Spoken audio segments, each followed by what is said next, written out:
மேடையில் அமைந்திருக்கும் டைரக்டர் எல்லாருக்கும் வணக்கம். ஆர்டிஸ்ட்டு எல்லா மன்சூர்லிங்க சார், சந்தனா பாரதி சார், செந்தில் நலன் சார் எல்லாருக்கும் வணக்கம். ஏன்னா டைம் இல்லாதனால எல்லா பேரும் சொல்ல முடியல. இந்த படத்தில் வாய்ப்பு கொடுத்த ஏஎல் ராஜா சாருக்கு ரொம்ப நன்றியை சொல்லிக்கிறேன். என்னன்னா சந்தனா பாரதி சார் சொன்ன மாதிரி எனக்கு டைரக்டரை பார்த்தாலே ஒரு பயம் எப்பவுமே இருக்கும். பெரிய டைரக்டருங்கிறப்ப மகாநதி படம் நான் ஜூனியர் ஆர்டிஸ்டாக போயிருந்தேன். அப்போலாம் நாங்கள் டைரக்டரை பார்க்கணும்னா அங்கே நின்று பார்ப்போம், பக்கத்துலேயே நெருங்க முடியாது. அப்படி ஒரு சூழ்நிலை நான் வந்தேன். அதனால டைரக்டரை பார்த்தாலே எனக்கு ஒரு சின்ன ஒரு சர்க்கு இருக்கும் அவங்க கூட பண்ணுற வரைக்கும். ஃபர்ஸ்ட் நாள் இருந்தது. அதுக்கப்புறம் சார் வந்து என்னை இயல்பாக அப்படி உள்ளே இழுத்துட்டு போயிட்டார். வாடா தம்பி, என்னடா நீ என் தம்பி தான்டா அப்படிங்கிற அளவுக்கு இழுத்துட்டு போய் ஒரு சாதாரணமாக என்ன ஆக்கி நடிக்க வச்ச சந்தனா பாரதி சாருக்கு நன்றி. நான் நடித்ததை விட இந்த படத்தில் நடித்த ஸ்ரீஹரிக்கு மேலே சொல்லணும். ஃபஸ்ட்டு ஒரு ஆல்பம் வந்து ஏஎல் ராஜா சார் தம்பியை வச்சு பண்ணியிருந்தேன். நான் பார்த்துட்டு அதில் மிரண்டேன். அதுக்கப்புறம் தான் சொன்னாப்புல இப்படி தம்பிக்கு சில பேச முடியாது, காது கேட்காதுன்ட்டு.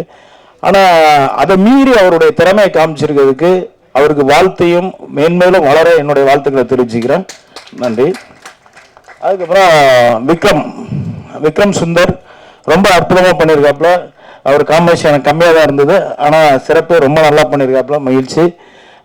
மஸ்தான் மாஸ்டர், டான்ஸ் மாஸ்டர், எனக்கு வந்து அந்த சாங் நீங்கள் பார்த்துருப்பீங்க. உண்மையாக நான் இப்போ ஒரு டான்ஸர் ஆடத்தையோ ரொம்ப கஷ்டப்பட்டு ஆடிருக்கேன். ஒரே நாளில் ஆட வச்சிட்டாரு. என்னடா சாங் எப்படி வந்திருக்குமோன்னு ஒரு பயம் இருந்தது. உண்மையாகவே அது வந்து டெக்னீஷியன் அவங்களால தான் முடியும். நம்ம வந்து ஒப்படைக்க தான் முடியும். அவங்க நம்மளை வேலை வாங்குறது டைரக்டர் அண்ட் டெக்னீஷியன் தான். அந்த வகையில் அந்த படத்தில் ஒர்க் பண்ண ரொம்ப சந்தோஷம். ஏஎல் ராஜா சார் இந்த படத்தில் கடினமாக உழைச்சிருக்காரு. அவர் கூட இருந்த இணை தயாரிப்பாளர்களும் சரி எல்லாருமே ஆர்டர் பண்ணியிருக்காங்க. இந்த படம் முழுக்க முழுக்க நல்லா வர காரணம் டைரக்டர் ஏஎல் ராஜா சார் தான். அதுக்கு முன்னாடி நான் தீக்குச்சி படமும் அவர் கூட நான் ஒர்க் பண்ணியிருக்கேன். அதே மாதிரி பார்த்தீங்கன்னா என் கூட நடித்த ரேவதி, அவங்கள பற்றி சொல்லி ஆகணும். ரொம்ப நல்லா நடித்தாங்க, மிக்க மகிழ்ச்சி. அதுக்கப்புறம் அவங்களோட படங்களில் நிறைய நடிப்பாங்கன்னு பார்த்தா இப்போ வந்து அரசியலில் இறங்கியிருக்காங்க. மிக்க மகிழ்ச்சி, ரொம்ப சந்தோஷம், ரொம்ப நன்றி. இந்த படத்தில் நடிச்சது ரொம்ப சந்தோஷம். எல்லாரும் படத்தை தேட்டரில் வந்து பார்த்து வெளிவீங்க. தேங்க்யூ. தாரிகானவர்களே, இந்த திரைப்படத்தின் முன்னோட்டத்திற்கும் இசை வெளியீட்டு விழாவிற்கு வந்திருக்கும் சிறப்பு விருந்தினர்களே, முன்னால் அமைந்திருக்கும் மாதரசிகளே, இயக்குனர் செந்தில்நாதன், ராசி அழகப்பன் மற்றும் இயக்குனர் பேரரசு அவர்களே, ராஜசிம்மன் நடிகர், மஸ்தான் புலியூர் சரோஜா மாஸ்டர், நானும் டான்ஸராக இருக்கையில் ஆயிரக்கணக்கான பாட்டு ஆடி இருக்காப்புல, பிடிக்க முடியாது, அவ்வளோ கடின உழைப்பாளி டான்ஸ் மாஸ்டர் மஸ்தான். சந்தான பாரதி அவர்களே, அப்புக்குட்டி அவர்களே, தொகுப்பாரணி அவர்களே, கோவிந்தராஜ் அவர்களே, இயக்குனர் ஏஎல் ராஜா அவர்களே, எல்லாருக்கும் வணக்கம். சூரியகாந்தியும் இங்க 40 வந்துருச்சு. அங்க காந்தி தான் வரல, சூரியகாந்தி, அதாவது ராகுல் காந்தி வரல. இது சிரிக்கிறதுக்காக சொல்லல. ஏன் வரல? இப்ப நான் ஒருத்தமா சொல்லிக்கிட்டு இருந்தேன், இதோட சம்பந்தப்பட்டதுனால சொல்றேன். காடா கத்தனை, கரடியா கத்தனை, எப்பாவது 38, 39 நான் மொத்தமா இந்த இந்தியா டீம் தான் ஜெயிக்கும். ஆனால் நான் தான் சொன்னேன் பிரைம் மினிஸ்டர் கேண்டிடேட் ராகுல் காந்தின்னு. அந்த டீம்ல யாருமே சொல்ல, மம்தா பானர்ஜி சொல்லல, சரத்பவார் சொல்லல, ஆனா இங்க திமுக காரங்களும் சொல்லல. அதனால அவர் வரல. இப்ப என்ன ஆனந்தம்னா, இல்ல இந்த விசச்சாரம் நடந்திருக்கு, பெரிய விஷயம், அதெல்லாம் வருவோம். ஒரு தேர்தல் எதுக்கு நடக்குது? ஒரு மாற்றம் வரணும் இல்லையா? மாற்றம் வரணும். 5 வருஷம் 2014 பண்ணி வந்தாங்க, 19 பண்ணி வந்தாங்க. இங்க சில விஷயங்கள் இப்ப பிஜேபி இன்னும் ஒரு இப்ப 10வது ஆண்டு தாண்டி 15வது ஆண்டு போகுது. 5 வருஷம் வரைக்கும் ஓட்ட போறாங்க. அது பிடிச்சவங்க இருக்கலாம், அந்த சித்தாந்தம் பிடிச்சவங்க இருக்கலாம், பல கட்சிகள் இருக்கலாம், இப்ப பேரரசெல்லாம் இருக்காரு, பல பேர் ஆதாயன்றவங்க இருக்கலாம், அது வேற விஷயம். ஆனா ஏமாத்தி பிழைக்காத, ஏமாத்தி ஒருத்தனை வராத. மிகப்பெரிய சோதனைகளை சந்திச்சு என் காசெல்லாம் போய் போட்டு ஒரு ஓடிடி இந்த படம் மொத்தமா சரக்கு வித்தது அதுதான். அந்த காசை போட்டு பேரம்பாக்கத்தில் 2 பிளாட்டை வித்து போய் நாயா ரொம்ப கஷ்டப்பட்டு ஏன்னா நின்று அவ்வளோ பெரிய அனுபவங்களை சந்திச்சேன். நான் அதை சொல்ல உங்களை சோகத்தில் மூழ்கி அடிக்க வரல. சூரியனும் சூரிய காந்தியும் இல்லையா? இப்போ சமூக நீதி பத்தி ரொம்ப பேசினாங்க. இவரு டைரக்டர் ஜாதி இல்லை ஜாதி இல்லை ஜாதி இல்லை பேசிட்டு தான் இருக்கீங்க. அது இல்லாம அதாவது இந்த சமூக நீதி வாங்கணும், அந்த இடஒதுக்கீடு எல்லாம் ஆயிரக்கணக்கான ஆண்டுகளாக மறுக்கப்பட்டதுக்கு அவங்க ஜாதி அந்த இதுக்காக தேவைப்படுது. பேரரசு அவர்கள் சந்திரவை பத்தி நீ வாத்தியார் அவர் எந்த கோணத்துல எதுக்காக சொல்லியிருக்காரு புரிஞ்சுட்டு பேசுங்க. சந்திரங்கிறது ஒரு மாபெரும் மனிதன், ஒரு சமூக நீதி போராளி. அவரை வச்சுதான் ஜெயபீம்னு படமும் எடுத்தாங்க. அதை முதல்ல புரிஞ்சுக்கங்க. ஜாதி கூட எதுன்னு சொல்லிட்டு போனீங்கல்ல, எல்லாம் சொல்றாங்கல்ல. நிர்மலா சீதாராமன் போட்டு வச்சிருக்கீங்க. நீங்க ஏன் நம்ம பொண்ணு ராதாகிருஷ்ணனை போடுங்க. நம்ம தோத்து போனாங்கள கவர்னர் தமிழிசை சவுந்தரராஜனை போடுங்க. என்ன ஜாதிகாரங்களே உட்கார்ந்துட்டு இருக்கீங்க.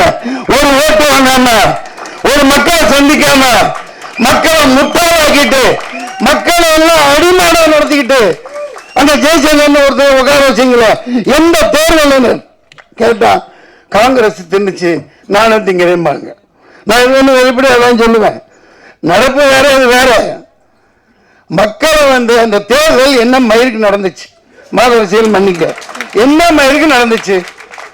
உனக்கு நீ அங்க உன் பருப்பை வேக வச்சுக்க, நான் இங்க என் பருப்பை வேக வச்சுக்கிறேன்.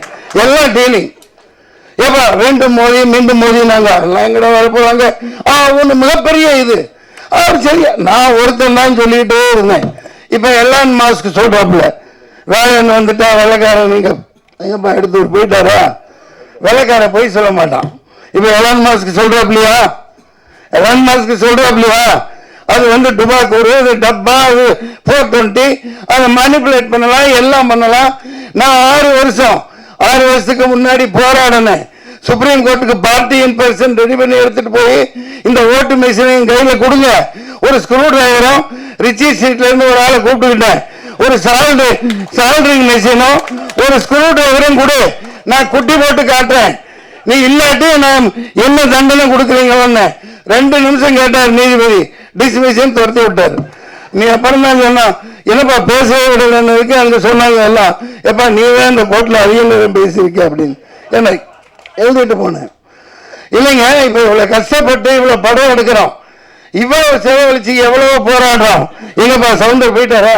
இருக்க மாட்டாப்லையே பஞ்சாயத்து இல்ல. இப்ப எல்லாமே ஒரு பிடிச்சி வச்ச ஒரு, அது என்ன பிடிச்சி வச்ச பிள்ளையாருன்னு சொல்லக்கூடாதுப்பா.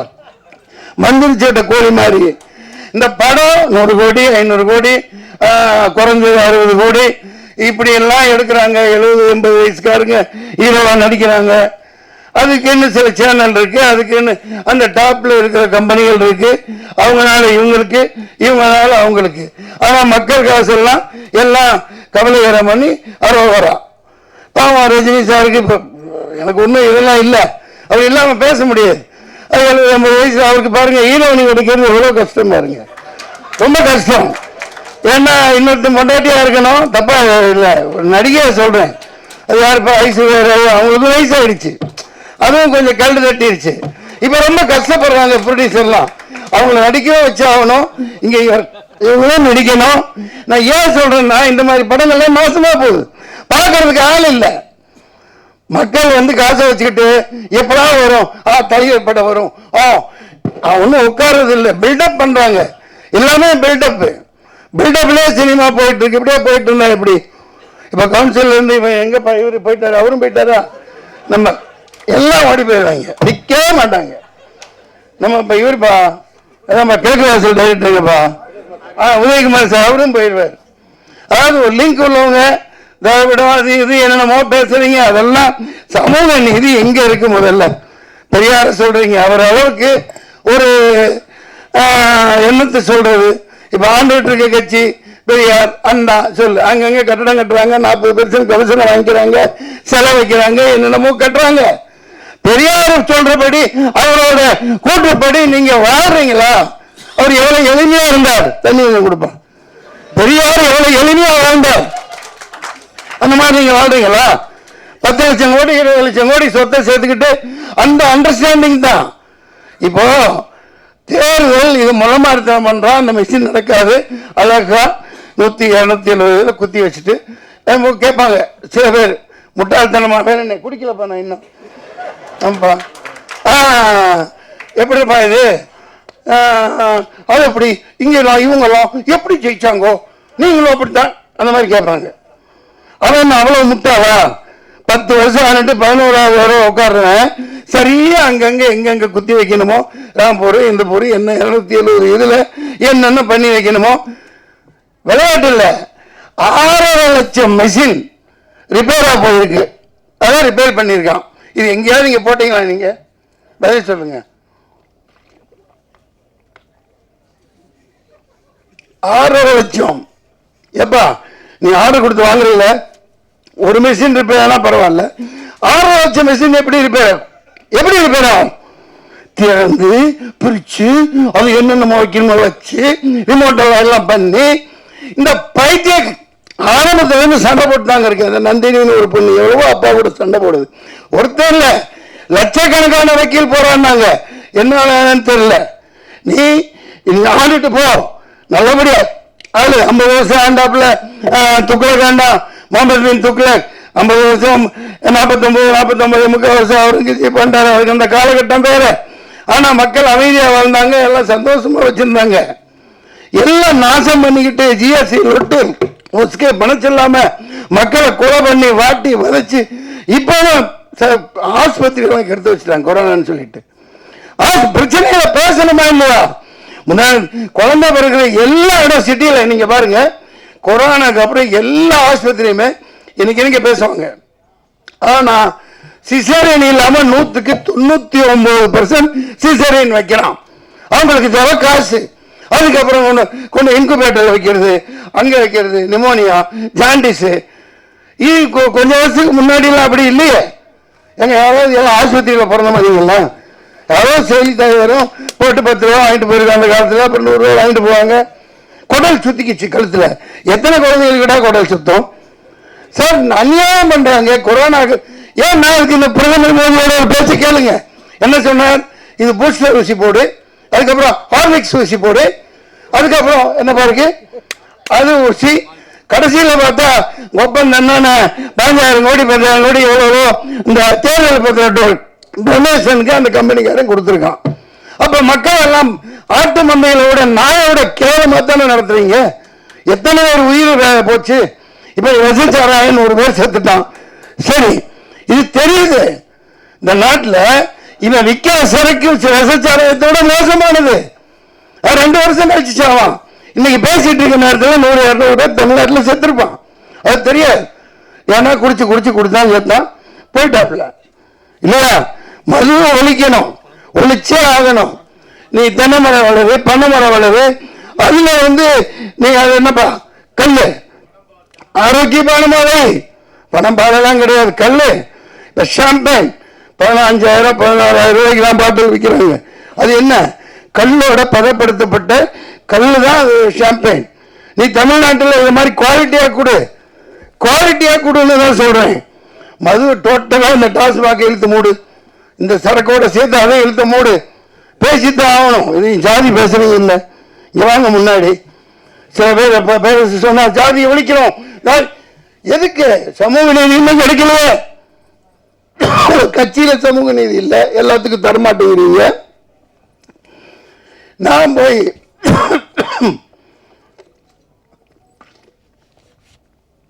ஏதோ ஒரு பறிச்சு நம்ம போவோம்பா பாய்ங்க. 4 லட்சம் பேர் உருது முஸ்லீம்ஸ் இருக்காங்க எங்க வேலூர்ல. நான் அங்க நிற்பேன், என் காசை போட்டு போன என்னடா இது 4 லட்சம் பேர். ஆனா நீங்க சொல்ற மாதிரி ஒரு பெல்ட் வன்னியர் இடத்துல வன்னியர் நிக்க வைப்பாங்க, செட்டியார் நிக்க வைப்பாங்க, நாடா நிக்க வைப்பாங்க. ஓட் பெல்ட், ஓட்டு வங்கி அது படிதான் ஜெயிக்கிறாங்க இல்லையா?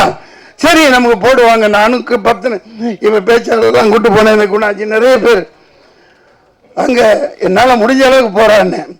ஒரு முஸ்லீம் கூட எனக்கு ஓட்டு போடல சத்தியமா. அவங்க ஜாதி பாக்குறாங்களா? இல்ல. அது எப்படின்னா 500 ரூபாய் ஆராம் கா பைசா அப்படி உருதுவா பேசினேன். அடே 500 ரூபாய் பிச்சை காசு எச்ச காசு வாங்கிட்டு ரம்ஜான் மாசத்துல நோன்பு வச்சுக்கிட்டு நீ அல்லாவுக்கு இதா இருந்துகிட்டு முஸ்லீமான எனக்கு ஓட்டு போடல, திமுகவுக்கு தான் போடுறான். திமுக தான் சித்தப்பா பெரியப்பா எல்லாமே திமுக தான். அது நகமும் சதவீதமா அப்படி இருக்கு. அதாவது அதுக்காக அவங்க சரின்னு சொல்ல வரல. இவ்வளவு கல்வி நடக்குது பாருங்க. இந்த சாவு நாடு நாசமா போனது எல்லாத்துக்கும் காரணம் காதம் இல்லை.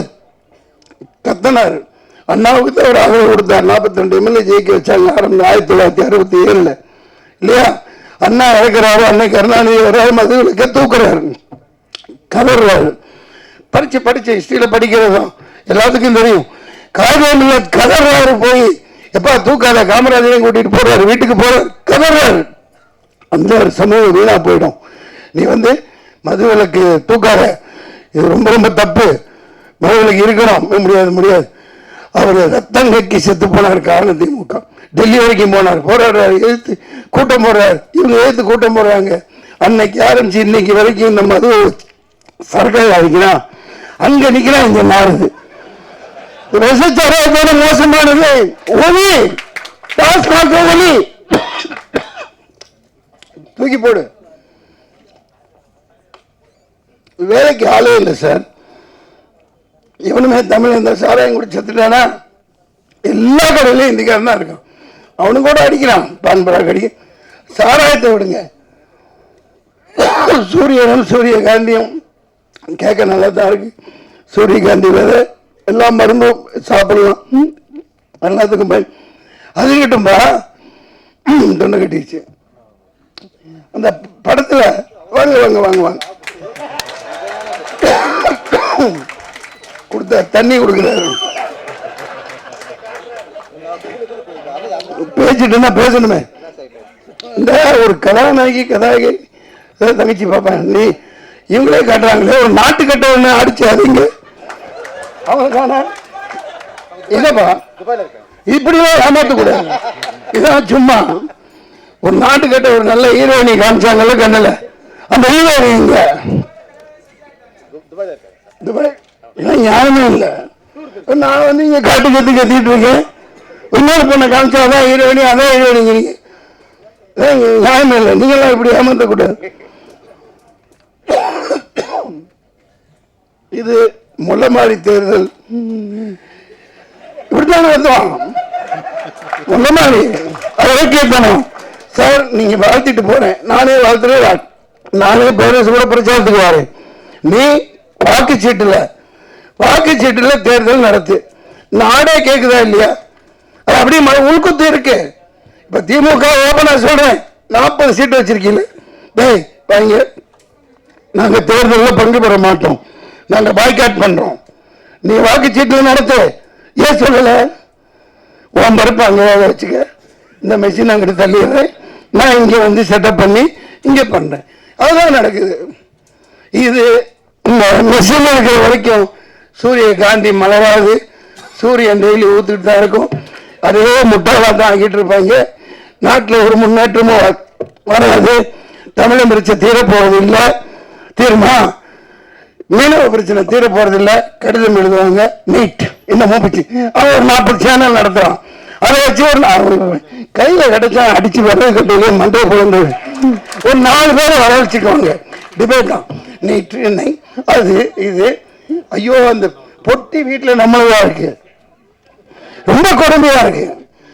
எவ்வளவு அநியாயம் பண்றாங்க பாருங்க. எந்த பிரச்சனை தீருதா? இந்த நீட்டை பத்தி இன்னும் 5 வருஷம், அதுக்கப்புறம் 5 வருஷம், அப்புறமும் இந்த முதல் கையெழுத்து இதுக்கு தான். எனக்கு வாயில ஏதோ வருது. இது ஏமாத்திட்டு தான் இருப்பாங்க. இன்னைக்கு நான் மீனவனை கைது பண்றான். காய்கறி தண்ணி வர போறதில்லை, முல்லைப்பெரியார் வர போறதில்லை, பாளையத்தில் தண்ணி வர போறதில்லை. இவனை இந்த சாராயத்தை வித்து போச்சு. இதே நாட்டு நாசமாக்கி குடிமக்கள் எல்லாம் நாசமாக்கிட்டாங்க. இதுக்கு ஒரே தீர்வு, உண்மையான சமூக நீதி வரணும். இந்த பொய் திராவிடம் ஒழிக்கப்படணும். இந்த சூரியகாந்தியும் இந்த மாதிரி படம் எடுக்கிறவங்களை நான் ஏன் பாராட்டுறதை சொல்றேன்னா, அதுக்கான கட்டமைப்பு யாரும் செய்ய மாட்டேங்கிறீங்க. இப்ப செந்தில்நாதன் அப்படியே ஒரு இயக்குனர் ஒரு நாளைக்கு 11 படம் பண்ணுவார். நான் ஒரே நாள் 4 காட்சி கொடுத்து நடிச்சது அவரால் தான் 2 படம் அவர் இருக்கும். சரத்குமார் சார் ஒன்று, இன்னொரு புது பையனோட ஒன்று, தங்கமான தங்கச்சி இங்கிட்டு. ஆமா, அவரும் பின்னாலே அவரும் பின்னாலே என்ன ஹீரோவா நடிக்க வச்சீங்க. ஆனா அந்த அருண் பாண்டிய விடவே இல்லை. என்ன ரொம்ப கஷ்டம், ரொம்ப கஷ்டம். கிட்டவே நெருங்க விடல. நான் என்னதான் பண்ண முடியும்? அப்புறம் ஒன்றும் பண்ண விடல, எல்லாமே அவரே பண்ணிக்கிட்டார். இல்லை டான்ஸ் ஒன்று எப்படின்னா பயங்கரமான திறமைசாலிங்க. ராசியாளர் பண்ணி ஒரு குணா, கமலஹாசன் குணா எடுத்தாங்க அந்த காலத்தில், அப்படி இப்படின்னாங்க. ஆனால் காலத்துக்கும் அழியாமல் பேசப்பட்டுக்கிட்டே இருக்கு. இயக்குனர் இருக்காங்க, அவங்களை பயன்படுத்துறதை விட கட்டமைப்புகளை உருவாக்கணும். இப்போ தியேட்டரில் ஒரு 50 ரூபா, 60 ரூபா, 30 ரூபா இந்த மாதிரி இந்த குறிப்பிட்ட படங்களுக்குன்னு சொல்லி மக்கள் எந்த நேரம் பார்ப்பாங்களோ அந்த மாதிரி காட்சிகளை இந்த எளிய படங்களுக்கு திரையரங்கில் ஒதுக்கணும். கண்டிப்பா இதெல்லாம் செய்யணும். ஏன் செய்யலாம்? எந்த நாயும் பேசாது, எல்லாம் ஒரு நாய்கிட்ட குமிஞ்சு கிடக்குது. அந்த நாய் கொள்ளையடிச்சு அவனுக்கு எங்கே வச்சிருக்கானுங்க, எத்தனை நாடுகள்ல எத்தனை கார்பரேட் கம்பெனிகள் இருக்குன்னு அவங்களுக்கே தெரியாது. அது ஒரு 10 தலைமுறைக்கு எழுதி வச்சிருப்பாங்க. நான் எனக்கு ஒன்றும் ஆதங்கம், இது வந்து ஒரு இயலாமை இல்லை, உண்மையை தான் பேசுவேன். உண்மையை தவிர நான் எதுவும் சொல்ல மாட்டேன். இந்த நாடு இந்த ஓட்ட மிஷின் இருக்கிற வரைக்கும் விளங்காது. தொடப்பு கட்டையில் அடிச்சா தான் உட்கார வைக்க முடியும். உண்மையான தேர்தல் நடத்தி எந்த டிபேட்டுக்கு வேண்டாம். வரேன் பேரரசு அவர்களே நன்றி, செம்மேக பாபு அவர்களே நன்றி.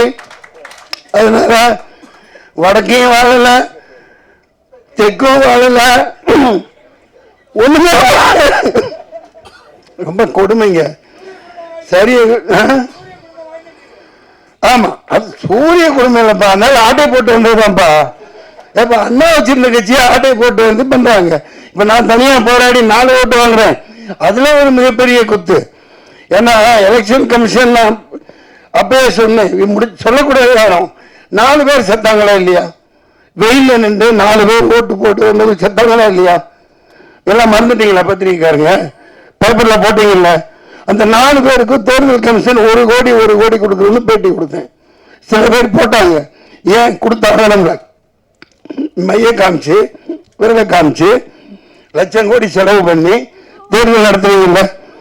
அவ்வளவு இயலாம அந்த வேளாண் வெயில வந்தாங்கல்ல, செத்தாங்கல்ல, அவங்களுக்கு ஏன் நஷ்டம் கொடுக்கல?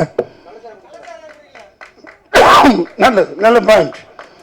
இல்ல, தேர்தல் ஆணையம் அவங்களுக்கு கொடுக்கணும்னு போட்டேன். அது பழைய நான் சொல்லிட்டு வரேன். தேர்தல் ஆணையம் அது மோதி விட்டு போனேன்னு முன்னாடி சொன்னேன், இன்னைக்கு சொல்றேன். என்னைக்குமே அப்படித்தான், மெஷினுக்கு வரைக்கும் அதான். அது அநியாயம் நடத்தப்படுறதா இல்லையா? ஒரு ஓட்டு போட என்ன செத்து போனா அவனுக்கு நஷ்டஈடு கொடுத்து ஆகணும். அந்த நேரத்தில் எந்த அரசியல் கட்சி கொடுக்க முடியாது, தேர்தல் ஆணையம் கொடுக்கணும். ஏன் இவ்வளவு லட்சம் கோடி பண்றீங்கல்ல, கூப்பிடுறீங்கல்ல, விளம்பரம் கொடுக்குறீங்க, விளம்பரம் வைக்கிறீங்கல்ல, இப்ப கொடுத்தா என்ன மோசம் போகுது? நான் இந்த மிகப்பெரிய இந்த வேலூர்ல அது முன்னாடி அந்த அனுபவம் இருந்துச்சு. முகவர்கள் வைக்கல, என்கிட்ட காசு இல்லை, இந்த ஏஜென்ட் எல்லாம் வைக்கல. அவங்க இன்ஃப்ளூயன்ஸ் பண்ணி அவங்க காக்கா கோட்டை மாதிரி 400 ரூபா 200 ரூபா உட்கார வச்சுட்டு ஓட்டு அங்கே இங்கே மெஷின் 40 இது திறந்தால் 50 அப்பெல்லாம் இருந்தா நீ அதை எடுத்துக்கோ இதை எடுத்துக்கோன்னு இன்ஃப்ளூயன்ஸ் பண்ணுவாங்க. அது பேசி இப்போ பிரயோஜனம் இல்லை. ஆனால் நியாயம் தர்மம் என்னைக்கு ஜெயிக்கணும், உண்மையான ஒரு ஜனநாயகம் மலரணும், அதுதான் என்னோட ஆசை. இந்த சந்தான பாரதி சார் நடிச்சிருக்காங்க. இந்த படம் இல்லைங்க, நிறைய படம் இல்லைங்க. டெய்லி விழா நடக்கணும், நல்ல திறமையானவர்கள். ராஜாங்க நீங்களே நடிச்சுக்கிட்டே இருந்தா எப்படி? நீங்களும் இந்த பாட்டில் நடிச்சிருக்கீங்கல்ல, சரி நல்ல திறமையானவர். நிறைய திறமைசாலிகள் இப்போ கேரளாவில் இருக்க மாதிரி இங்கே வரமாட்டேங்குது. வந்தால் பயன்படுத்துக்கான கட்டமைப்புகளை உருவாக்கணும். 500 ரூபா கொடுத்து இப்போ தேட்டருக்கு போனால் 2000 4000 5000 ரூபாய் ஒரு குடும்பத்துக்கு குறைஞ்சபட்சம். இந்த மாதிரி சின்ன படங்களுக்காக, சின்ன படங்கள்னு பிரிக்கிறது இல்லை, ஆட்டோமேட்டிக்காக அதை பார்த்தா தெரிஞ்சிடும், ஓகேப்பா. அந்த மாதிரி பண்ணி தர மாட்டேங்கிறாங்க. பெரிய எந்த பணக்காரனுக்கு உதவ மாட்டான். இப்போ வேட்பாளர்கள் நின்று ஆளுகளை எடுத்து பார்த்துக்கீங்க, ஜெயிச்சு வந்தவன் எல்லாம் கோடீஸ்வரன் தான் ஜெயிச்சு வந்திருக்கான். ஆந்திராவிலேருந்து பல இடத்துல பல லட்சக்கணக்கான கோடிகளை சொத்தை வச்சிருக்கவன் அவன் எப்படி ஏழைக்கு உதவுவான்? அவன் எப்படி உதவுவான்? கட்டமைப்பு இல்லை. ப்ரொடியூசர் கவுன்சில், நடிகர் சங்கம், இதெல்லாம் ஒரு பெப்சி, அவங்க தொழிலாளர்களுக்கு சம்பளம் வாங்குற அதே நோக்கில் படம் ஓடுறதுக்கும் அவங்க உதவணும், இது குரல் கொடுக்கணும், செய்யணும். அது செஞ்சா குறைஞ்சபட்சம் ஒரு என்டர்டைன்மெண்ட்டுப்பா, பொங்கல் அது இது, பொங்கல் இதான் விழாவா, அந்த ஒரு குறிப்பிட்ட ஹீரோ சாரையா போய் கொடுத்தான், அவன் போட்டு அவன் அள்ளிட்டு அவருக்கு ஓடிச்சு இவருக்கு ஓடிச்சுங்கிற, அவன் யாருக்கு ஓடல, மக்களோட பணத்தை சுரண்டுறாங்க. சாராயத்தில் சுரண்டுற மாதிரி சினிமாவில் சுரண்டுறாங்க. இந்த மாதிரி படங்களை ஓடணும், அப்படி சுரண்ட முடியாது. எல்லாரும் வரணும், எல்லாத்துக்கும் எல்லாரும் கிடைக்கணும். நன்றி, வணக்கம். எல்லோருக்கும் என்னுடைய வணக்கங்கள். எல்லாரும் நிறைய பேசிட்டாங்க, எனக்கு ரொம்ப பெருமையா இருக்கு. ஏன்னா என்னுடைய சிஷ்யன் இவ்வளவு தூரம் ஒரு நட்பு வட்டத்தை பெரியாக்கி ஒரு நல்ல படத்தை கொடுத்து எல்லாராலையும் பாராட்டப்படும் போது பார்க்கும்போது எனக்கு பெருமையா இருக்கு. ஸோ இதுக்கு மேலே நான் என்ன பேச முடியும் சொல்லுங்க.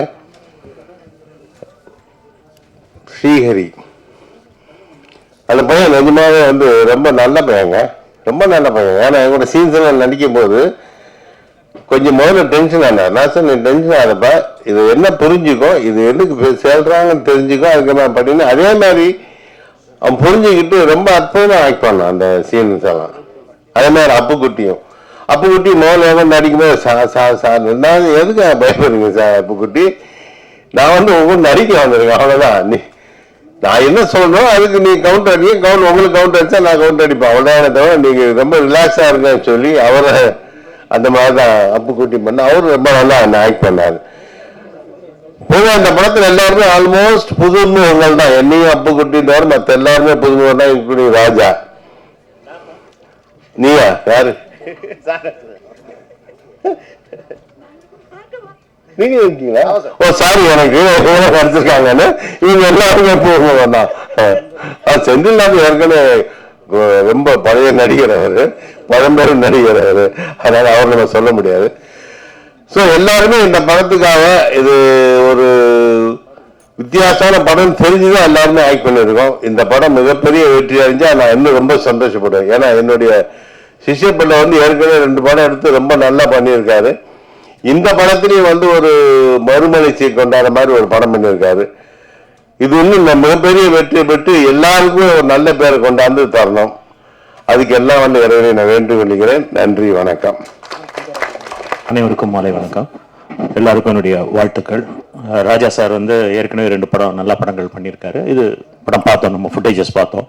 It's quite interesting. அண்ட் என்ன பேசணுங்கிறது ஆர் உதயகுமார் அண்ணா எங்கள் என்டையர் டீம் சார்பாக நிறைய பேசிட்டாரு. ஸோ ஸ்ரீஹரி, உங்களுக்கு என்னுடைய ஒரு ஸ்பெஷல் பிளெஸிங். சர்வமங்கலம் அங்கல்லே சிலை சர்வாத்த சாதகே சரண்யே திரியம்பிகே கௌரி நாராயணி நமோஸ்துதே. உன் கூட அவர் இருப்பார், கவலைப்படாத. அம்பாள் அருள் உனக்கு எப்பயும் உண்டு. இன்னொரு கதாநாயகி, உதவி இயக்குநர்கள், டான்ஸ் மாஸ்டர் மற்றும் இதில் பணிபுரிந்த அனைத்து தொழில்நுட்ப கலைஞர், முக்கியமாக அசிஸ்டன்ட் டைரக்டர்ஸ், அசோசியேட் டைரக்டர்ஸ் எல்லாருக்கும் என்னுடைய வாழ்த்துக்கள். நன்றி, வணக்கம். அனைவருக்கும் வணக்கம். இந்த நிகழ்ச்சிக்கு நன்றி உரை தேவையில்லை, அது யாரு விவேகுமார் அவர்களே செஞ்சு முடிச்சிட்டாரு. எல்லாருக்கும் நன்றி சொல்லிட்டாரு. அதில் இந்த குழு அந்த பகுதியை விட்டுருங்க. அப்படியே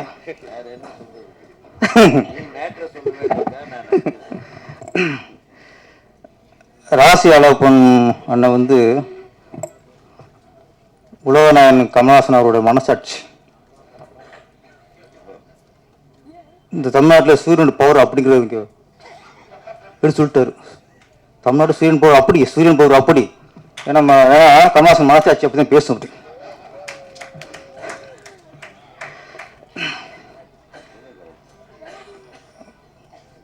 மங்களநாதன் குருக்கள் அவர்கள், இந்த நிகழ்ச்சிக்கு நான் உதயகுமார் அவர்கள்லாம் அதுக்கு அவர் ஒரு முக்கிய காரணம். ஒரு விஷயத்தை நம்ம சொல்லி ஆகணும். மங்களநாதன் குருக்கள் அவர்கள் இதுவரைக்கும் என்னை பொறுத்த வரைக்கும் ஒரு 1000 படத்துக்கு பூஜை போட்டிருப்பார். ஒவ்வொரு பட பூஜையிலையும் அந்த படம் வெற்றி அடைய வேண்டும், அந்த பட இயக்குனர் வெற்றி அடைய வேண்டும், அந்த பட குடிசிற்கு லாபம் வர வேண்டும் என்று அத்தனை படங்களுக்கும் மனப்பூர்வமாக சாமியை வேண்டி பூஜை பெறுவர். இன்னைக்கு அவர் பையன் இந்த படத்தில் ஒரு கதாநாயகனா நடிச்சிருக்கிறார். அப்போ அவரோட இத்தனை இயக்குநர்களை வாழ்த்தணும், இத்தனை ஹீரோக்களை வாழ்த்தணும், இத்தனை கதாநாயகிகளை வாழ்த்தணும். இன்னைக்கு நம்ம பையனை வாழ்த்துறதுக்கு ஆள் வர வேண்டும் என்று அந்த எண்ணம், அந்த எண்ணத்துக்கு தான் இத்தனை கூட்டம், இத்தனை ஒரு விஐபிகள்.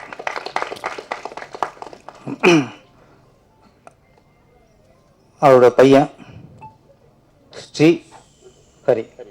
ஸ்ரீஹரி அவர் வந்து அறிமுகப்படுத்தி சில வார்த்தை பேசணும்னு சொன்னார். அவர் பேசுனது மழலை. ஓகேயா, மழலை. இவரை ஹீரோவாக வச்சு படம் எடுக்கிற அந்த நல்ல எண்ணம், உயர்ந்த உள்ளம் எல்லா இயக்குனருக்கும் வந்திருக்கிறாரு. அது ரிஸ்க்கு சரியாக வருமா அவர் பயப்படுவாங்க. ஆனால் ஒரு நல்ல எண்ணம் உள்ளனால தான் ஏஎல் ராஜா அவர் வந்து அவரை கதாநாயகனாக ஆக்கியிருக்கிறாரு. அவருக்கு பேச்சு வரணுங்கிறதுலாம் அவசியம் இல்லை, நம்ம பேசணும் அவசியம் இல்லை, மக்கள் நம்மளை பற்றி பேசணும். அதாவது ஸ்ரீஹரி அவர்கள் அவர் பேசுகிறாரு இல்லையோ, மக்கள் அவரை பற்றி பேசணும். அந்த காலம் வரும், அதுக்கான வெற்றி அந்த படம் தரும். 80களில் சுதா சந்திரன் அப்படின்னு ஒரு கதாநாயகி கேள்விப்பட்டிருப்பீங்க. அவங்க ஒரு விபத்தில் ஒரு கால் போயிடுச்சு, கால் இல்லை போயிடுச்சு. அவங்க அதுக்கப்புறம் கட்டக்கால் வச்சு வாழ்ந்தாங்க. ஆமாம், அவருடைய முதல் படம் மயூரி. ஒரு கால் இல்லை, ஆனால் அந்த படத்தில் அவங்க பரதநாட்டிய கேரக்டர், பரதநாட்டிய நடிப்பாங்க. அப்போ ஒரு கால் இல்லாத ஒரு கதாநாயகியை பரதநாட்டியம் ஆட வச்சு ஒரு இயக்குனர் இயக்கியிருக்காருன்னா எவ்வளவு கட்சி, எவ்வளவு துணிச்சல், எவ்வளவு நம்பிக்கை. அந்த நம்பிக்கை ஏஎல் ராஜாவுக்கு இருக்கு. இங்கே நான் சரி, இங்கே வந்து ஊனம் வரசனம், ஊனம்ங்கிறது எவனுக்கு மனசு சரியில்லையோ, எவனுக்கு மனசில் குறைபாடு இருக்கோ அவன்தான் ஊனமான மனிதன். மனசில் நல்ல மனசு உள்ளவன், எந்த கால் இருக்கோ கையில் இருக்கோ இருக்கோ, நல்ல மனசு இருந்தால் அவன் நிறைவான மனிதன். இவ்வளோதான். என்னை பொறுத்த வரைக்கும் ஏஎல் ராஜோட துணிச்சலை நான் பாராட்டேன். அப்புறம் இந்த படத்தில்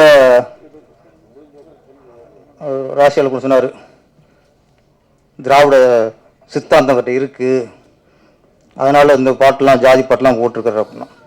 அவர் திராவிட சித்தாந்தம் இல்லை, மனித சித்தாந்தம் இருக்கு.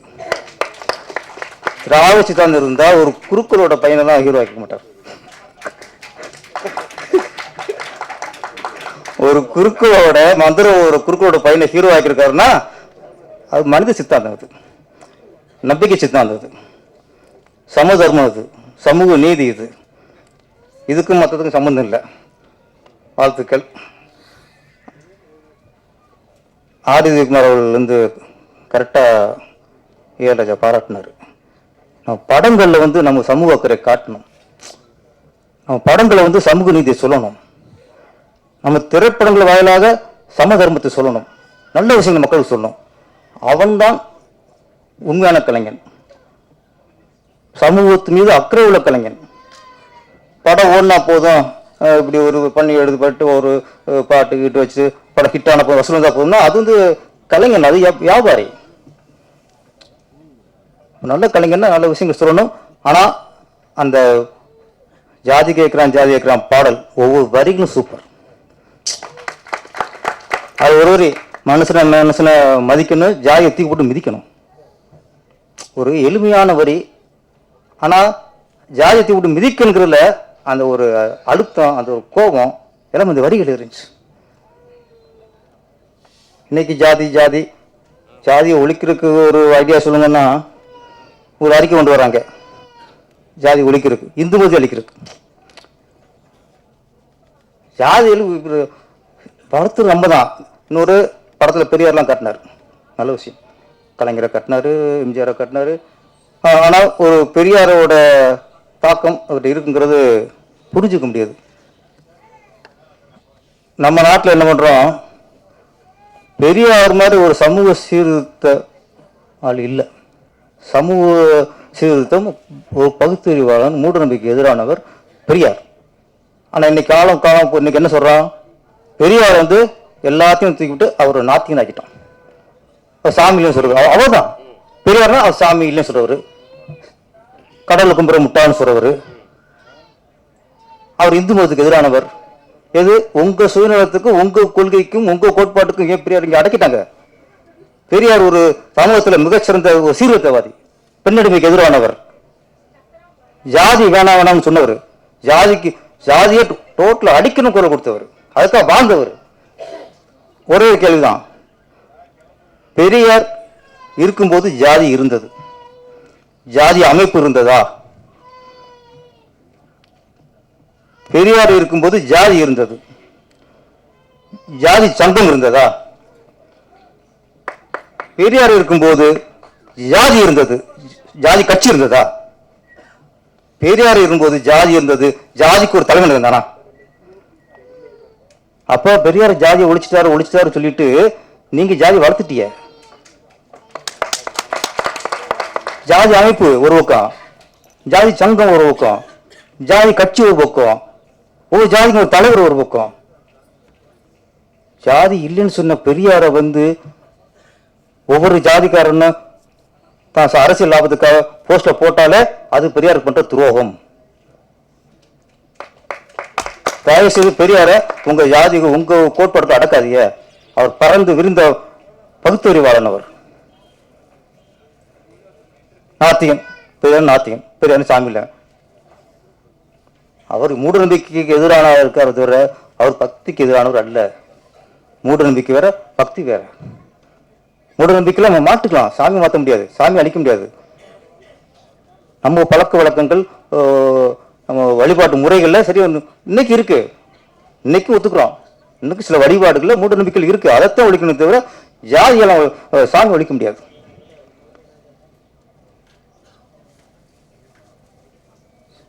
ஜாதி நம்ம மாணவர்களுக்கு ஜாதி இருக்கக்கூடாதுன்னு சொல்லிட்டு வரோம். இப்போ திடீர்னு நீதிபதி சந்துரு அவர்களா ஸ்கூல்ல ஆசிரியர் ஜாதி பார்த்து போங்கிறார். மாணவர்களுக்கே ஜாதி வாங்குறான், நீ ஜாதி பார்த்து ஆசிரியர்ல அந்த அந்தந்த பகுதியில் ஜாதி பார்த்து ஆசிரியர்ல போடுனா என்னங்க? அப்ப நீங்க ஒண்ணு பண்ணுங்க, ஆசிரியர்கள்ட்டையும் சேரும்போது அவரும் ஜாதி சென்டர் வாங்குங்க, நாடு நாசமா போகும். மாணவர்கிட்ட ஜாதி சென்டர் வாங்குறதே கேடு. ஓகே, அது சில விஷயங்களுக்காக வாங்குறாங்க. இப்போ ஒரே ஒரு சின்ன வேண்டுகோள் தான், ஒவ்வொரு ஸ்கூல்லையும் யார் எந்த பசங்க சேர்ந்தாலும் எந்த மாணவர்கள் சேர்ந்தாலும் அந்த விண்ணப்பத்தில் ஜாதி அப்படிங்கிற ஒரு இடம் இருக்கு, மதம் அப்படிங்கிறது இருக்கு. பொதுவாக விண்ணப்பம் பேர், அப்பா, முகவரி, எந்த நாடு, மதம், ஜாதியெல்லாம் வருது. தசி ஜாதி தூக்குங்கிறேன், ஜாதி சென்றது ஜாதி தூக்குங்க. யாருக்கு ஜாதி தேவைப்படுதோ, யாருக்கு ஜாதியை வைத்து சலுகைகள் தேவைப்படுதோ அவர்கள் மட்டும் தனிப்பட்ட முறையில் ஜாதி சான்றிதழ் கொடுத்து நீங்க சலுகை வாங்கிக்கிறீங்க, முடிச்சல. நான் எனக்கு என் பிள்ளைங்க ஜாதி தேவைன்னா நான் விண்ணப்பத்தில் பூர்த்தி பண்ண மாட்டேன். அப்ப எவன் ஜாதி ஒழிக்க நினைக்கிறானோ அவனுக்கு அந்த ஜாதி சான்றிதழ் அந்த விண்ணப்பத்தில் ஜாதி பெற நிரப்பாதீங்க. யாருக்கு ஜாதி ஜாதி அடிப்படையில் சலுகைகள் பெறுவது குற்றம் இல்லை, அது ஒரு இது இல்லை. பொருளாதார ரீதியாக பின்தங்கி நிறைய பேர் இருக்காங்க. அப்போ யாருக்கு தேவையோ அவங்க தனியா ஜாதி கொடுத்து அந்த சலுகைகளை பெற்றுக்கொள்ளட்டும். இலவச புக்கா பெற்றுக்கொள்ளட்டும், இலவச சீருடையா பெற்றுக்கொள்ளட்டும், தப்பே இல்லை. எல்லாத்தையும் ஜாதி கேட்காதீங்க. யாருக்கு ஜாதியோ அவங்க ஜாதி ஃபில் பண்ணிக்கட்டும். ஜாதி கொஞ்சம் குறை இருக்க ஒரு வழியா இருக்கும். நீ இப்ப இந்த ஆசிரியர்கிட்டையும் ஜாதியும் கேட்டா எங்கேயும் முடியும். இப்போ மாவட்டம் ஜாதியை கேட்கறது, ஆசிரியர்கிட்டையும் ஜாதியை கேட்கறது. அப்ப இது மாதிரி எத்தனை படம் வந்தாலும் எப்படி ஜாதி ஒழிக்க முடியும்? திரைப்படத்துறை தான் ஆரம்ப காலத்திலிருந்து ஜாதி ஒழிப்புக்கு குரல் கொடுக்குது, அரசியல் இல்ல. அரசியல் ஜாதி வளர்க்குது, ஓட்டுக்காக ஜாதி வளர்க்குது, ஓட்டுக்காக ஜாதி மக்கள் பிரிக்குது. எந்த பகுதியில் எந்த ஜாதி அதிகமாக இருக்கணும் அங்கே அவனுக்கு சீட்டு கொடுக்குறது. எப்படி ஜாதி ஒழியும்? நந்தனார்ல இருந்து எத்தனையோ படங்கள் இன்று வரைக்கும் ஜாதிக்கு எதிராக தமிழ் திரையுலகில் எடுத்துக்கிட்டு இருக்கோம். இந்த சூரியனும் சூரியகாந்தியும் ஜாதிக்கு எதிரான படம். தமிழ்நாட்டில் ஜாதிக்கு எதிரான எத்தனையோ படங்கள் வந்த வரிசையில் இந்த சூரியனும் சூரியகாந்தியும் ஒரு ஜாதிக்கு எதிரான படம். இப்போ நாட்டில் ஒரு பெரிய ஒரு வெக்கக்கடை என்ன சொன்னா, யார் ஜாதி வேணாங்கிறானோ அவனை வந்து ஜாதி வெறியன்றானுங்க. எவன் ஜாதி இருக்குங்கிறானோ அது அவனை சமூக நீதிங்கிறானுங்க. ஜாதி எப்படி பேச முடியும்? நான் இன்னைக்கு ஏஎல் ராஜா ஜாதி வேணாங்கிறாரு, ஜாதி எத்தி போட்டு மிதிங்கிறாரு. இவர் வந்து என்னன்னா ஜாதி வெறியன். ஏன் ஜாதி தான் உசத்தி, ஏன் ஜாதி தான் அப்படி ஜாதியை பேசுறவங்க ஜாதி வெறியர்கள். முதல்ல சினிமாக்காரர்களுக்குள்ள ஒரு உணர்வு அரசியல்வாதிக்கு வந்தாலே ஜாதி ஒழியும். யாருக்கும் பேசலாம் போடாதீங்க, எங்களுக்குள்ள உணர்வு. வேதம் புதிது இல்லையா? பாலு தேவர் அப்படிம்பாரு சத்யராஜ். இந்த பையன் கேட்பான், பாலுங்கிறது உங்க பேரு, தேவருங்கிறது நீங்க பட்டமா? ஒரு அறை. அதோட என்ன சொல்ல முடியும் ஒரு கலைஞன்? இதுவே எத்தனை விஷயங்கள் உண்ணாம தம்பியில பாசங்க சொல்லலையா? ஜெமினி கணேசன் வந்து ஒரு கர்நாடக பாடகர். அவர் ஒரு சமூகத்தை, அதாவது பிராமண சமூகத்தை சேர்ந்தவர். அவர் பையன் கமலஹாசன் எங்கேயோ சேருவார், தாழ்த்தப்பட்ட மக்களோட போய் சேர்ந்துருவார். இதனாலேயே அப்பன் தூக்கி வெளியே போட்டுருவாப்ல. கருத்து எல்லா பேரும் சொல்லி பாரதிதாஸ் சொல்லியிருக்காரு, பாரதி சொல்லியிருக்காரு, கே பாக்கியராஜ் அவர்கள் எத்தனையோ அவர் வந்து முந்தா முடிச்சு தூரல் முடிச்சு எத்தனையோ படங்கள் குடும்ப பங்கனுக்காக எடுத்திருக்காரு. ஆனா இது நம்மால் இன்னொரு படங்க, ஒரு முடிவெற்ற பையன், அதான் பாக்கியராஜ், ஒரு பிராமண பொண்ணை காதலிப்பார். கடைசியா அந்த பிராமண பொண்ணோட அப்பாவே ஜாதியில் தூக்கி போட வைப்பார். அதான் சமூக நீதி, அது ஜாதி தூக்கி போடுறது. இப்படி எத்தனை படங்கள் ஜாதிக்கு எதிராக ஜாதி தூக்கி போடுற படம் எத்தனை வந்திருக்கு. இப்போ சொல்றது சினிமாக்காரனுக்கு உள்ள அந்த ஜாதி வெறுப்பு, ஜாதி ஒழிக்கணுங்கிற நினைப்பு ஒவ்வொரு அரசியல்வாதிக்கும் வந்தாலே ஜாதி ஒளியும் ஒளியும் ஒளியும். இந்த சூரியனும் சூரியகாந்தியும் திரைப்படம் மிகப்பெரிய வெற்றி அடைய வேண்டும். இயக்குனர் பெரிய ஒரு வெற்றிப்பட இயக்குனராக உருவாக வேண்டும். இது நடித்த விக்ரம் கதாநாயகன், ஸ்ரீஹரி, அப்புக்குட்டி, மியூசிக் டைரக்டர் ரவி பிரியன், அனைவரும் நடிகரும் சரி டெக்னீஷியனும் சரி இந்த படத்தின் பிறகு வெற்றிப்பட நடிகர்களாக, வெற்றிப்பட தொழில்நுட்ப கலைஞர்களாக வளர வேண்டும். வாழ்த்துக்கள், நன்றி, வணக்கம். அனைவருக்கும் என் மாலை வணக்கம். டைம் ஆகிட்டு இருக்கு. மேடை அதை சாக்கா வச்சு பேசுறது ரொம்ப கஷ்டம்தான். பட் இருந்தாலும் நிறைய பேச வேண்டியிருக்கு. சினிமாவை நேசிக்கக்கூடிய அற்புதமான மனிதர்கள்லாம் இங்கே ஒன்று சேர்ந்துருக்கிறாங்க. இந்த மேடையிலேயே ரொம்ப அற்புதமான ஒரு மேடையாக இருக்குது. பார்க்குறப்ப ரொம்ப சந்தோஷமாக இருக்குது. இருக்கிறதுலே குறைவாக பேச போகிற ஒரே ஒரு ஆள் எனக்கு யாருன்னு தெரியும். ஏன்னா இவர் சங்கத்தில் ஜாஸ்தி பேசுவார். வெளியில் வந்து எல்லாரும் இந்த படம் பாருங்க, நல்லா ஓடணும், நன்றி அப்படின்னு போயிடுவார். அவர் பேசுறத நான் பேசுகிறேன். ஆமாம், ஒரு மிகச்சிறந்த படம், அதை தயாரித்து இயக்கி ஒரு அழகான ஹீரோவை ஸ்ரீஹரி ரொம்ப அழகா இருக்கார். அவர் ஒரு குழந்தைத்தனமான ஒரு பேச்சோட இங்கே மேடையில் பேசுனது நம்ம எல்லாருடைய மனதையும் வந்து ரொம்ப தொற்றுக்குன்னு நினைக்கிறேன். ஏன்னா ஒரு நல்ல முயற்சி எடுத்திருக்கிற என் தம்பிக்கு என்ன மனமார்ந்த வாழ்த்துக்கள். ஏன்னா உலகத்தில் யாருமே செய்ய மாட்டாங்க.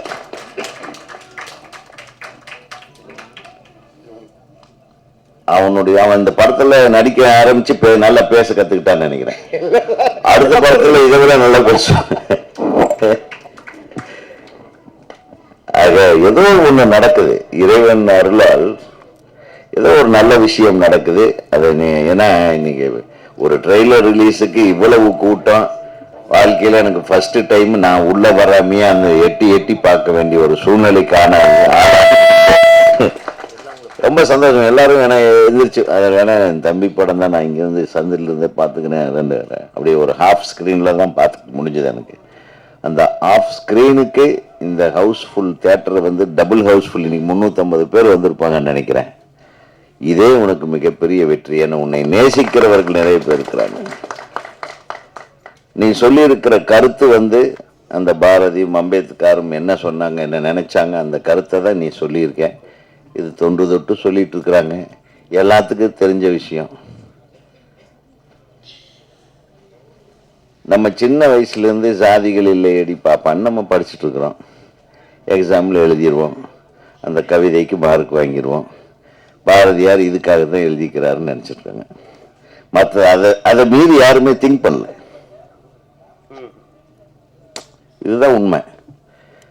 எந்த ஒரு நல்ல விஷயமுமே நாம் படிப்பதற்காக, அப்புறம் ரெண்டாவது பார்த்தா அடுத்தவங்களுக்கு அட்வைஸ் பண்ணுறதுக்காக, மீதி அதை கடைப்பிடிக்கவோ அதை நம் வாழ்க்கையில் எடுத்து அதை செயல்படுத்தவோ அதுக்கெல்லாம் நமக்கு நேரம் இல்லை. ஏன்னா அடுத்த கட்டம் நமக்கு போராட்டம் நம்ம துரத்திட்டு இருக்கு, நம்ம போராட்டத்தை துரத்திட்டு இருப்போம். நடுவில் நம்ம கொஞ்சம் கேப்பு கிடைக்கிது பாருங்க, அப்போ தான் சமுதாயத்தை பற்றி திங்க் பண்ணிட்டு இருப்போம். ஸோ இந்த கேப்பு கிடைக்கிறப்ப அரசியலுக்கு வர்றவங்க, கேப்பு கிடைக்கிறப்ப சமுதாயத்தை பற்றி திங்க் பண்ணுறவங்க இந்த நாட்டில் நிறைய பேர் ஆயிட்டாங்க. அதே மாதிரி கேப் கிடைக்கிறப்போ சினிமாவில் நல்ல விஷயத்த சொல்கிற ஆளாக நீ மாறி இருக்கக்கூடாது. உன்னுடைய முதல் படத்தை அதான் சொல்ல வரும், உன்னுடைய முதல் படத்திலிருந்து எல்லா படத்திலும் ஒரு தெளிவான ஒரு கருத்தை நீ முன்வைத்து நீ எடுக்கிற உன்னுடைய வீரத்தை நான் பாராட்டுகிறேன். அது கஷ்டங்கள் வரும், நஷ்டங்கள் வரும், ஆனால் அதுக்கு உன்னோட தோல் நிற்கிற நீ சொன்னிய உன்னுடைய நண்பர்கள், தயாரிப்பு, இணை தயாரிப்பு, அவங்க எவ்வளவெல்லாம் உனக்கு உதவி செய்தாங்கன்னு, அந்த மாதிரி உதவி உனக்கு தொடர்ந்து கிடைக்கட்டும். நீ வந்து வெற்றிகரமான ஒரு எல்லையை தொட வேண்டும். இந்த படம் யாருக்காக ஓடுதோ இல்லையோ, என்னுடைய அன்பு தம்பி ஏஎல் ராஜாவுக்காக நிச்சயமாக இது ஓடும். அதை நீ கூட சொல்லலன்னு நினைக்கிறேன். என்னுடைய நண்பர்கள், ஊடகவியலாளர்கள், பத்திரிகை நண்பர்கள், எங்கள் அண்ணம்மார்கள், தம்பிக, நான் நேசிக்கிற அனைவருக்கும் உனது சார்பாக நான் ஒரு வேண்டுகோளை வைக்கிறேன்.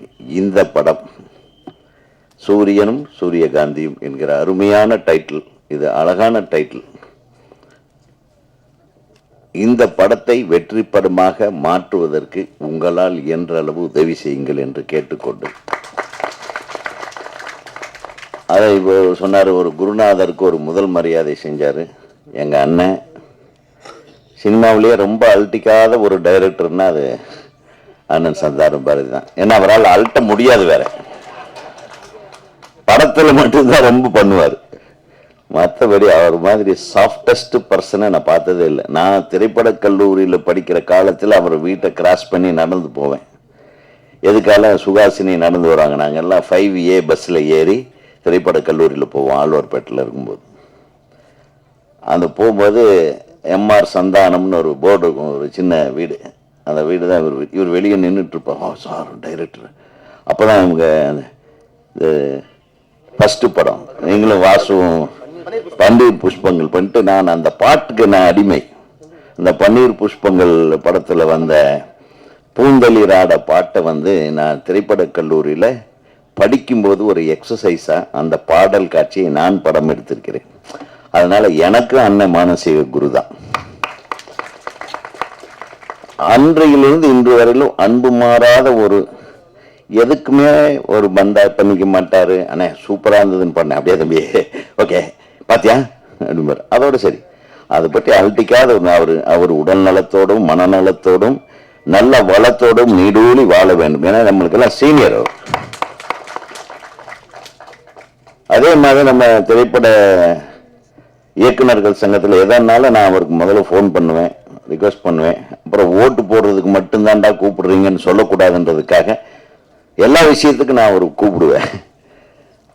அப்புறம் இயக்குனர் எழில் சார், அவர் வந்து நான் சும்மா சுற்றிட்டு இருந்தேன், என்ன ஒரு தம்பி கூப்பிட்டு என்ன அமைச்சராக்கி விட்டார். இப்போ ஒரு படத்தில், கருடன் படத்தில். அது எப்படி சினிமாவில் தான் நீ நான் நல்லா ஆக முடியும்? நிஜமா யார் உனக்கு எனக்கு சப்போர்ட் பண்ணுவான்? அதுக்கப்புறம் வந்து இவர் பார்த்தாரு, அது என்ன உங்களை மினிஸ்டர் ஆக்குறது அப்படின்னு என்ன சிஎம் ஆக்கி விட்டுருக்காரு இவரு. அடுத்த படம் விரைவில் எதிர்பாருங்கள், ஆர்வி உதயகுமார் சிஎம் ஆக்கிறார். அரசியல் இல்லப்பா, தேசிங் ராஜா 2 படத்துல என்னை வச்சு செஞ்சிருக்காரு அவரு. அதுக்காக என்னுடைய அருமை தம்பி என்னுடைய பேரை கெடுக்காம அதை எடிட்டிங்கில் கரெக்ட் பண்ணி என்ன ஒரு மலியா இப்போ வந்த நல்ல பேரை கெடுக்காம அதுலேயும் கெட்ட வில்லனாவே ஒரு நல்லவனை கூப்பிட்டு எல்லாரும் வில்லனாக்குறாங்க. நியாயமா கேள்வி கேட்குப்பா. நீங்க என்னதான் கெட்டவனா இருந்தாலும் உங்களை கெட்டவனாக நினைக்க மாட்டாங்க படத்துல. ஆனா நம்மளை போய் நல்ல பசங்க. சரி, எனிவே எனக்கு என்னை முதலமைச்சராக்கிய என் அன்பு சகோதரர் திரு எழில் அவர்களுக்கு நன்றி செலுத்தி கொண்டு ஒரு நிறைய பேர் உட்கார்ந்துருக்காங்க. நம்ம சரவண சுப்பையா இருக்காரு தம்பி, எனக்கு நீண்ட நெடுகால நண்பர். அதாவது நான் திரைப்பட கடிப்பு ஒரு போட்டோ காட்டினாரு, யாரா அது அப்படின்னு. அது நான் தான்.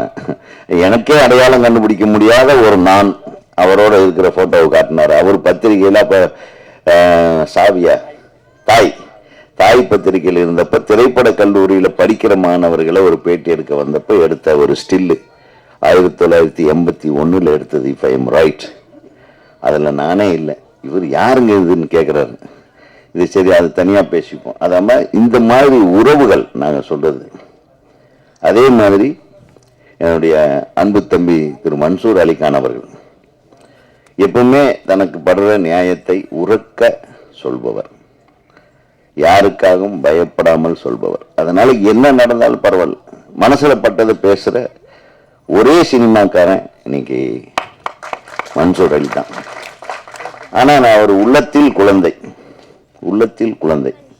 எனக்கு செல்வமணி அடிக்கடி சொல்வார் இவரை பத்தி, இவருடைய உயர்ந்த பண்புகளை பத்தி. யாருக்கே செல்வமணி அவருடைய படத்துல அந்த ஆட்டமா பாட்டமா அந்த வீரப்பன் கேரக்டர் அந்த கெத்தப்ல நடிக்கும்போது இவர் பண்ண, அதாவது கேரக்டராகவே இன்வால்வ் ஆகி வேற யாரோ வந்து தட்டியிருக்காங்க, ஓங்கி ஒரு அற விட்டுருக்காங்க. ஏன்டா நீ அடிச்சேன்னு கேட்டாரா செல்வமணி. ஆனா நான் வீரப்பண்ண என்ன கை வைக்கலாமா, இவன் அடிச்ச உடனே அவன் போய் பேஜாராகி அட்மிட் ஆயிட்டான்னு நினைக்கிறேன். ஸோ அந்த மாதிரி கதாபாத்திரமாகவே மாறி இன்னைக்கு வரையிலும் சினிமாவுக்காக தன்னை அர்ப்பணித்து கொண்டு வாழ்ந்து கொண்டிருக்கிற மன்சூர் அலிகானுக்கு உண்மையாகவே இந்த மேடையிலே நீங்க வந்து இருந்தது, என் தம்பி ஏஎல் ராஜா அவர்கள் சொன்னது போல அவரை சிறப்பு செய்வது மட்டுமில்லை, நீங்கள் வந்தது சினிமாவை சிறப்பு செய்திருக்கிறீர்கள். அந்த சினிமா என்றென்றும் உங்களுக்கு உரிய இடத்தை தந்து கொண்டே இருக்கும் என்று நான் கூறிக்கொள்கிறேன்.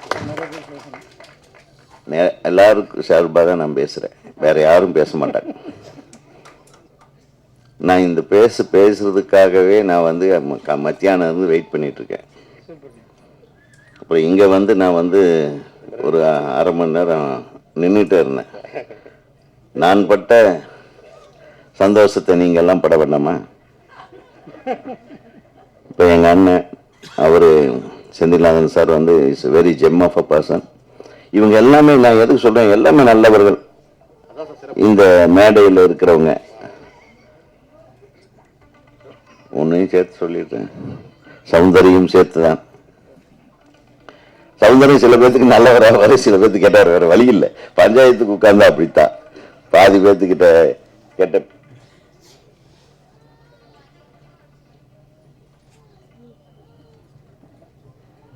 கெட்ட பேர் வாங்க வேண்டியிருக்கு, பாதி பேர்கிட்ட நல்ல வேற வழியே இல்லை. அப்புறம் எனது அன்பு தம்பி பேரரசு, தமிழ்நாடு திரைப்பட இயக்குனர் சங்கத்தின் பொதுச் செயலாளர், மிகச்சிறப்பாக பணியாற்றி கொண்டிருக்கிறார். ஒரு இணை செயலாளர், அவங்க 2 பேரும் ஒன்றாவே உட்கார்ந்துருக்காங்க பாருங்க. இணை செயலாளர் படப்பிடிப்புக்கு போயிட்டாலும் அவருடைய வேலையும் தானே எடுத்து செய்யக்கூடிய பொறுப்புல இணை செயலாளர் நான் சொன்னது யாருன்னா அவர் தான் எழில் சார். ஒரு கைத்தட்டுங்க.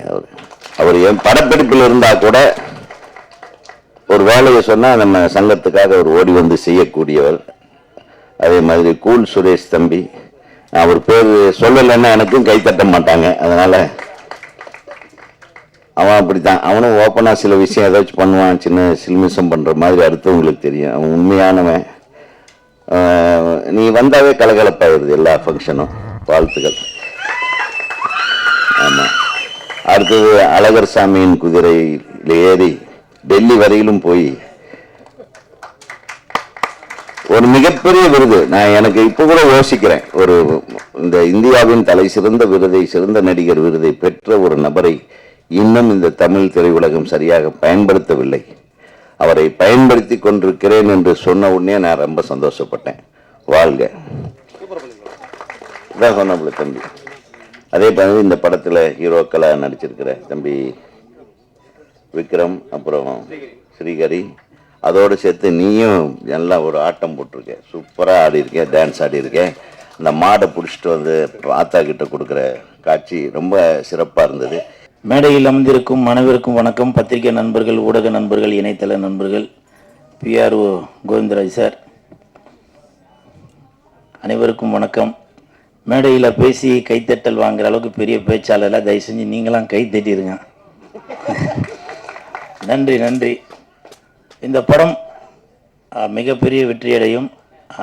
இயக்குனரும் நடிகரும் தயாரிப்பாளருமான ஏஎல் ராஜா சார் அவர்களுக்கு என் மனமார்ந்த வாழ்த்துக்கள்.